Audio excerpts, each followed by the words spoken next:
Hello everyone, welcome back to my channel. जैसा कि आप इसको देखकर समझ गए होंगे, फिस्टुला का ही आज टॉपिक है और मैं आपको बताती चलूँ।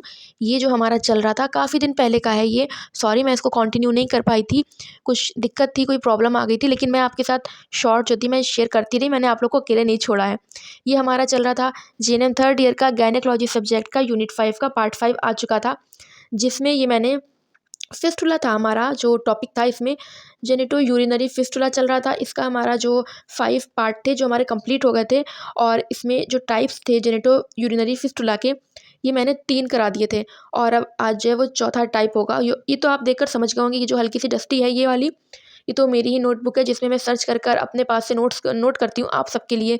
एंड ये जो फिर वाली ये मेरे कॉलेज की है, ये भी आपको पता है। इसमें ये हमारा यूरेथ्रोविजाइनल फिस्टुला तक कंप्लीट हो गए थे इसके टाइप 3, जैसे कि आप देख सकते हैं यहाँ पर मैंने टिक भी किया था।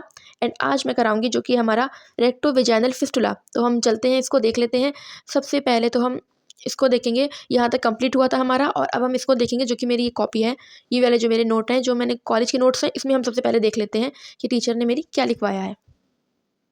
इसमें हम देखेंगे तो फीमेल में रेक्टम तथा विजाइना के मध्य पाए जाने वाला अबनॉर्मल कम्युनिकेशन रेक्टोविजाइनल फिस्टुला कहलाता है। फीमेल में कहलाता है, जो कि रेक्टम और विजाइना। अब आप इसके नाम से याद समझ सकते हैं। रेक्टम, उसी का रेक्टो ले लिया गया है, एंड विजाइना तो विजाइनल फिस्टुला हो गया है ये। और अब हम इतना ही है इसमें। अब हम देख लेते हैं जो कि मैंने लिखा था। इसमें क्या है कि recto vaginal fistula rectum and vagina के बीच एक अबनॉर्मल कम्युनिकेशन है। कम्युनिकेशन कहते हैं संचार को। एंड रेक्टम विजाइनल फिस्टुला को लोकेशन, साइज एंड इटियोलॉजी के आधार पर वर्गीकृत किया जाता है, जिनमें से प्रत्येक उपचार उपचार लिखा हुआ है, जो कि रह गया था थोड़ा सा, मैंने ऊपर को लिखा है। उपचार योजना एंड रोग निदान को प्रभावित करता है ये नीचे है, बिकॉज मैंने यहाँ पर इंग्लिश लिखी थी। उपचार योजना, उपचार ट्रीटमेंट, योजना प्लान को कहते हैं। एंड रोग निदान प्रोग्नोसिस एंड प्रभावित इफेक्ट को कहते हैं। इसलिए मैंने इनकी इंग्लिश भी लिखी थी, क्योंकि इनकी इतनी हिंदी तो मुझे भी समझ में नहीं आती है। देन ये हम देखेंगे, रेक्टो विजाइनल फिस्टुला एक ऐसा जोड़ है जो लार्ज इंटेस्टाइन के लोअर पार्ट रेक्टम और एनस एंड विजाइना के बीच नहीं होना चाहिए। क्या नहीं होना चाहिए? रेक्टो विजाइनल फिस्टुला, जो कि ऐसा जोड़ है लार्ज इंटेस्टाइन, मतलब जो बड़ी आंत होती है उससे नहीं होना चाहिए। आंतों सामग्री फिस्टुला में रिस सकती है, जिससे गैस और स्टूल विजाइना से होकर निकल सकता है। स्टूल मतलब पॉटी को बोलते हैं मेडिकल लाइन्स में। अब जो लोग ये कर रहे हैं उनको तो पता ही होगा, मेडिकल लाइन में ही वो सब है। तो अब हम इसके पहले देख लेते हैं कॉजेस, जो कि इसमें है injury during child birth suggest, मतलब ड्यूरिंग चाइल्ड बर्थ मतलब बच्चे की पैदाइश के टाइम जो हो सकता है injury. Trauma during surgical procedure in the pelvic area and carcinoma of vagina cervix और intestines. Inflammatory bowel disease such as radiotherapy. और जो मैंने लिखे हैं ये तो हमारे आगे हैं पहले। कॉमन कॉजेस इसमें क्या है? Child birth, inflammatory bowel disease, इसकी शॉर्ट फॉर्म भी है मैंने लिखी है IBD। And surgery and radiation और इन्फेक्शन से फिर ट्रॉमा है। अब मैंने इसके बाद मैंने और भी लिखे हैं कॉमन के सिवा, जो कि है लेस कॉमन कॉजेस। इसमें क्या है? जन्मजात असमानताएं। और इसमें क्या है? जन्म से मौजूद, मतलब ये जो है ना, ये दोनों लाइनें एक ही हैं। जन्मजात असमानताएं, अब इसका मतलब बताया गया, जो कि जन्म से मौजूद होती हैं। कोई भी प्रॉब्लम, कोई भी दिक्कत हो, बहुत से लोग होती है जो कि पैदाइशी होती है। फिर ये वही चीज़ मैंने यहाँ पर इंग्लिश में लिखी है। जन्मजात असमानताएं मतलब congenital abnormalities present from birth. फिर हम देखेंगे इसमें क्लिनिकल फीचर्स क्या है। विजाइना से होकर फ्लैट्स और स्टूल का पास होना, ये क्लिनिकल फीचर्स है जो सिर्फ एक लाइन का है। और जो मैंने लिखा है मैं वो भी आपको दिखाती हूँ। ये हमारे जो है कॉमन सिम्टम्स है। इसमें क्या है? पेन होना और डाइजेस्टिव इश्यूज। डाइजेस्टिव मतलब पाचन जो होता है ना, जो खाना पाचन तंत्र जो भी होता है। देन ये ओडोस है, जो कि गंध कहते हैं इसे। देन फेकल और गैस लीकेज, जैसे मैंने आपको बताया कि मतलब स्टूल जैसे कि मल कहते हैं, और गैस और जो है ये सारी चीज़ें पस जो है विजाइना के थ्रू पास होती हैं, उसे ही कहते हैं। देन रिकरेंट इन्फेक्शंस, इसको आप शायद जानते ही होंगे, समझ गए होंगे, बार बार जो इन्फेक्शन हो जाता है वो चीज़। एंड रेक्टल और विजाइना पेन, रेक्टल और विजाइना पेन होगा, नॉर्मल है। देन हम इसमें डायग्नोसिस देख लेते हैं, क्योंकि सिर्फ मैंने ही लिखे हैं, मेरे कॉलेज में नहीं लिखाए गए थे। इसके अंदर एक हेडिंग टाइप का जो कि है initial steps and physical examination. इसके अंदर 2 पॉइंट है। पहला ये रहा divide test and medical history and physical exam, मतलब डाइट टेस्ट और मेडिकल हिस्ट्री और फिजिकल एग्जाम। देन ये दूसरी हेडिंग है जो कि है इमेजिंग स्टडीज। इसमें क्या सिटी स्कैन होगा और विजाइनोग्राम और barium enema.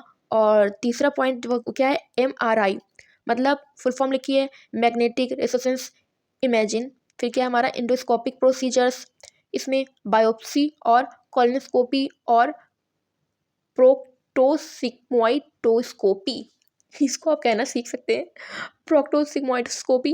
Than other diagnostic tools भी हैं जिसमें आप देख सकते हैं exam under anaesthesia and anorectal ultrasound. फिर हमारे क्या आ जाएंगे कॉमन सर्जिकल टेक्निक्स, मैंने ये भी लिखी है आप सबके लिए, जो कि है flap advancement and marshal procedure, और हमारा क्या है ट्रांसपेरिनियल रिपेयर। फिर हम देख लेते हैं इसमें अदर कंसिडरेशंस भी मैंने लिखे हैं, जिसमें टेम्परेरी कोलोस्टमी मतलब अस्थाई, परमानेंट होती तो स्थाई होती।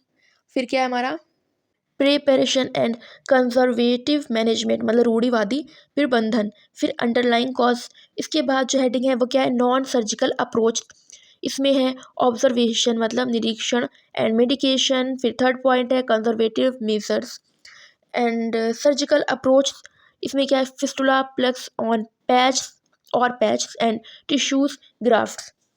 अब क्या है इसमें ये थर्ड है जो कि फ्लैप प्रोसीजर्स। तो आप ये ना सोचना कि अभी थर्ड तो आया था फिर ये कहाँ से थर्ड आ गया है, तो उसके लिए मैं आपको बताती चलूँ। सर्जिकल अप्रोच के अंदर जो 1 2 और ये 3 पॉइंट है ये उसी का तीसरा पॉइंट है। ऊपर के और नीचे के जो सारे नंबर दिख रहे हैं वो सब उन सारी हेडिंग्स के अंदर के जो पॉइंट है वो उन सब के नंबर हैं।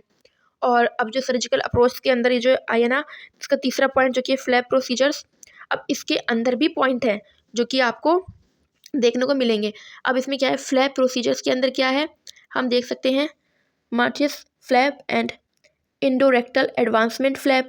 फिर जो फोर्थ पॉइंट है डाइवर्टिंग स्टोमा, इससे क्या कहते हैं स्टोमा को मोड़ना।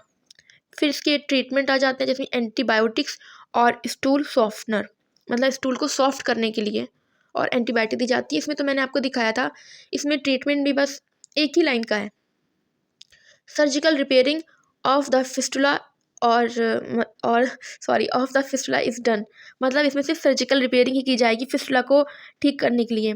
और इसमें क्या है जो है choosing treatment, best treatment plan fistula के size location and underlying cause पर निर्भर करती है। गायनेकोलॉजिकल मतलब स्त्री रोग विशेषज्ञ एंड कोलोरेक्टल सर्जन्स की एक टीम मिलकर मरम्मत कार्य कर सकती है। थर्ड पॉइंट क्या है इसका, प्रोसीजर से पहले आपका सर्जन आपके साथ सर्वोत्तम शल्य चिकित्सा पद्धति पर विस्तार से चर्चा करेगा। और मेरी ये वीडियो अब यहीं पर ख़त्म होती है। अगर आप नए हैं तो प्लीज़ मेरे चैनल को सब्सक्राइब करना, बेल आइकन को प्रेस करना ना भूलें, मेरी वीडियो लाइक करें, प्यारे प्यारे कमेंट्स करें। और अगर अभी मुझसे कुछ बोलने में थोड़ी सी गलती हुई है तो प्लीज़ सॉरी, दिन में मुझे टाइम नहीं मिलता है, मेरे घर कुछ काम चल रहा है इसलिए मुझे रात में करनी पड़ी, रात के 3 बज रहेंगे। मिलते हैं नेक्स्ट वीडियो में। Thank you for watching, bye.